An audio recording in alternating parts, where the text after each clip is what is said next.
New capabilities in IronCAD 2021, Product Update 1, for the IronCAD drawing bill of material for top-level BOMs has been added.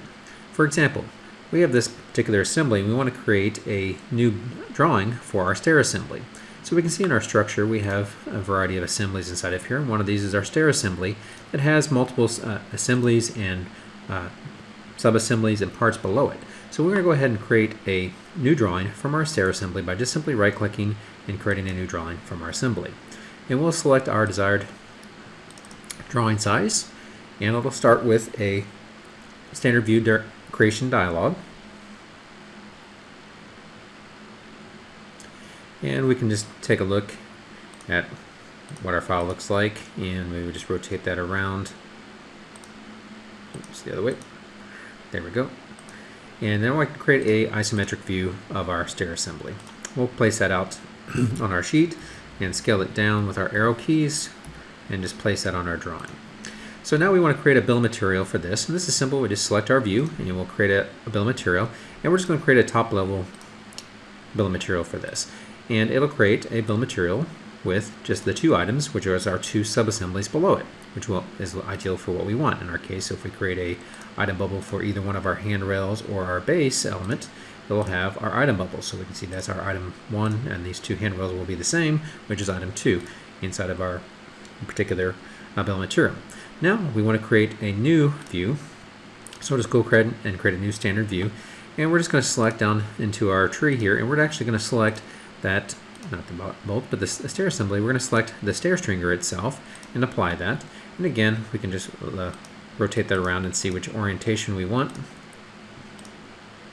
We'll rotate the other way around. There we go. And get that back to our front view that we want. And create that isometric of our stair stringer as well. Again, it's a little large. We'll scale that down and make one size larger and place that there. So now we got just our stair stringer here, and we're going to create that bill of material for this one as well. Again, we're going to select our view because we're going to do a view-based BOM, and we're going to create that bill of material. And again, we're going to create this top-level BOM. So the changes that we've made in the latest version is it actually will now drill down and give you the sub-assembly items below that, the parts and the sub-assemblies below it. In the previous versions, what happened is you didn't have this new option, this top-level BOM, to allow it to expand for the children's below it. So before, this is what you would end up with. If we go ahead and update our BOM, you end up with a single element item. You wouldn't actually be able to see the items below it. So it's been enhanced in the latest versions to give this option to allow it to expand for any of the new created BOMs. So this works for our default BOMs. This option will be on by default, but any existing templates, BOM templates, that option is off, so it doesn't change any existing drawings. But you can turn that option on any existing BOMs if you want that to automatically expand, and all you simply have to do is update your bill of material, and that will give you that expansion of that, so that you can now get the sub-items of the particular assembly that you have selected. And again, if you look at your properties, this is for a BOM that is a view-based BOM. So this is a top-level BOM on a view-based BOM that is now enhanced to support this capability. And then you can continue to use IronCAD capabilities to put item bubbles on here. For example, if we wanted to add a new layer for items, let's see, item 2, give it a different color so we can actually identify these separate here. We can do so and use that on the drawing. And we'll go ahead and set that for our new item bubbles. We'll set that as item 2 and hit apply.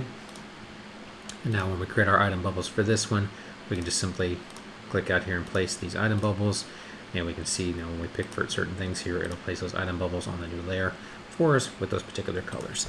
So we can identify them separately on the drawing. But this is just an example so that you can see that that new top level item bubble will now drill down and expand to give you that capability. Hope you guys enjoy.